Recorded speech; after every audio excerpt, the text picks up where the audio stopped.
Good morning, good morning, good morning, everyone. Hope everyone's having a great day. Hello, YouTube. Hello, everyone. And today we're going to be talking about how to make money on Fiverr for beginners. So this is definitely a video on people who are maybe having a little help or thinking of starting a new Fiverr business.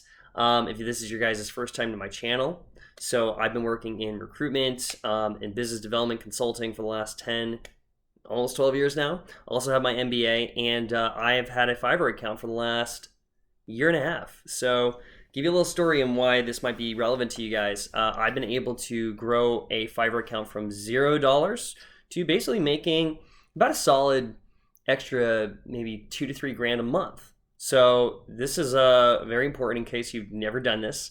I didn't know anything about Fiverr when I started, and the reason I started was I was working in obviously like still working in recruiting, but because of the pandemic about a year and a half ago, it was kind of a backup plan. It was a little bit like, if things go awry, what can I do to make sure I have a steady stream of income? And I created a Fiverr account, and I started really small, and it's grown, and I'm soon to be a top seller account. And I get a lot of traffic and I get a lot of clients from this, so it's been a really profitable area. And I'm going to give you guys a few different tips. If this is your first time looking into Fiverr, or if you're just looking to spruce up your Fiverr account, or if you're interested in just making money in general, this is perfect for you. And how I like to do these videos, if you've never seen, I'm pretty sure by now I'm almost holding always coffee, a bit of a caffeine addict. And I like to do it where it's just one-on-one. So there's not going to be a lot of weird side stuff. It's really just like, I like to have it almost like I'm having a conversation with somebody if they were across the table. So if you want, think of it as almost like, we were at a coffee shop and I'm giving you some advice on, take it or leave it. So let's start with a few different tips that have really, really helped me.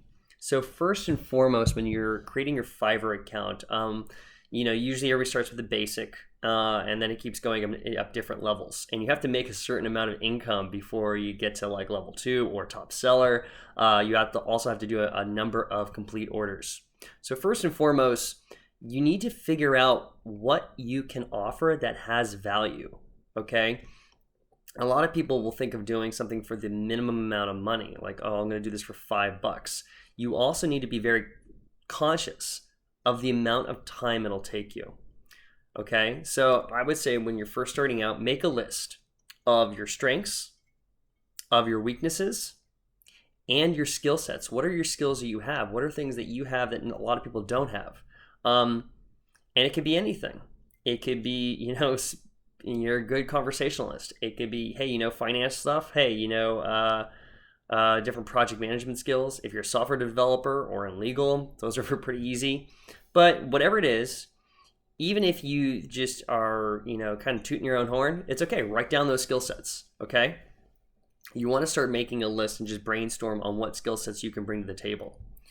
Next thing you want to do is you want to start to look in the different categories. And this is a little bit more on competitive analysis. You want to look at, what is everybody else doing? What are actual people making money from? And don't always look at like maybe the top sellers. Maybe look at the level 1s and level 2s within Fiverr, that they usually have a little thing underneath in the Fiverr that says like up and coming. These are people that are like starting off, that are already making money, and you can make a list of gigs that they offer. What are some of the gigs that the other people are doing? And this might inspire you to do something not exactly the same, but slightly different, okay? That might be able to get some traffic and really start you from the ground running. So that's one technique. You need to look at the different categories, look at the top sellers, but also look at the up and coming people who have profiles as well. What are they offering, and for what price point, okay? The price point is really the big giveaway on what is people actually willing to spend. There's a lot of people that think like, well, I deserve this amount because it's this skill. The market's really gonna dictate the price here, okay? It's only what people are willing to pay for it. So you need to make kind of a note of that. And little tips that you can do is to make sure your thumbnail, which is your visual screen, really stands out, okay? Really, really stands out from the crowd. So if you look at, say like there's a certain category, there's a niche category, you see all the different tiles, there's a lot that looks the same, and you're gonna notice that. So you wanna have something that has a different color, or font that uses a different way, things that'll stand out to somebody that are eye-catching. So little marketing techniques right there. And what you want to do is when you're starting off, you want to get reviews. It's very key that you get 5-star reviews. So when I first started out, I did underprice my gigs.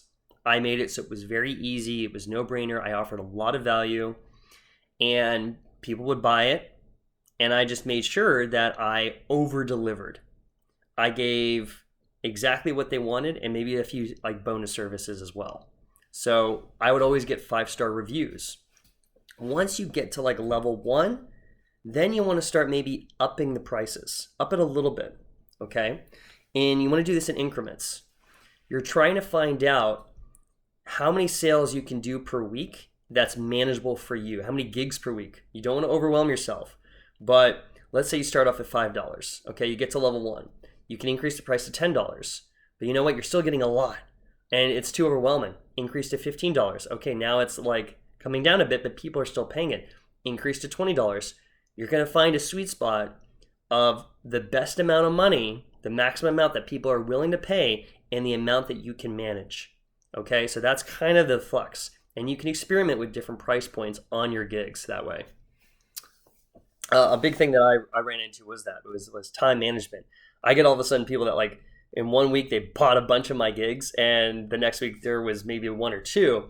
And you got to make sure that you're putting caps on the amount of gigs. You know the price point, you know how what the average amount of people are buying for are, as well as you have enough time in your schedule to do so. And make sure if you're leaving, you put on that vacation. There's a vacation notifier where you click it and it turns it all off. Because I did that when I was on vacation, or I didn't do it.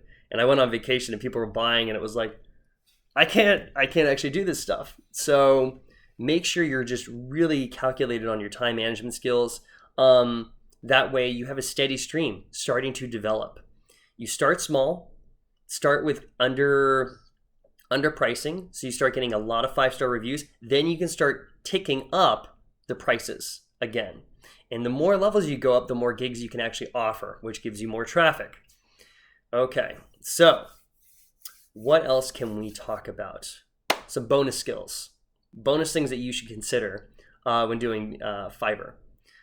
Bonus tip number 1, look at new categories that are emerging. Because Fiverr has grown so much in the last year, new categories are beginning to kind of come out with also little niches. You could be a person who's in front of all that and start offering a gig within that category. Now make sure it's something you can actually deliver, of course, but it's a good thing to go. It's like to follow a trend. So look into the new categories that like Fiverr's offering, look at the new niches that Fiverr's offering, and you could be if you're the first person there and you offer a premium product or a gig or a service, you're gonna just skyrocket.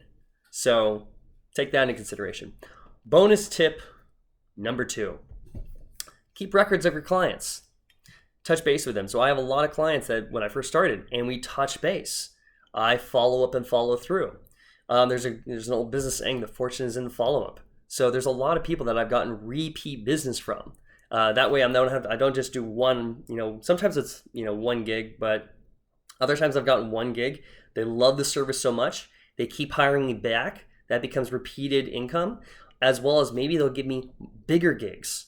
That's the other thing. Sometimes I have people, they try you out for a certain service and they liked it so much. Oh my God, can you do this as well? Can you do this as well? So don't think like if you're just getting 1 client, oh, that's it. That could turn into repeated work. That could turn into bigger work. So that's bonus tip number 2 is develop that relationship and keep records, okay? And follow up with those people all the time. All right. So that's some good information on developing, a Fiverr. It's just some tips on Fiverr, making money on Fiverr for beginners. If you want, I'm going to even put in the link to my own Fiverr channel, which I am a little nervous about. But if you want to check it out for some inspiration, you can definitely check out mine. I'll also let you guys know the tools that I have used over the last year that have helped me grow my income 300%. I know it's a lot. It's definitely gone up like an amazing amount. And it's given me multiple streams of income, not just Fiverr, but a few other things. And I will include that also in the description below. Please feel free to like, comment, and subscribe to this channel for related videos. and hope everyone's doing well. I'm actually at my girlfriend's place right now, so that's why if you guys are like tuned into the channel, a little bit different background right now, and hope everybody has a great day. Okay, cheers.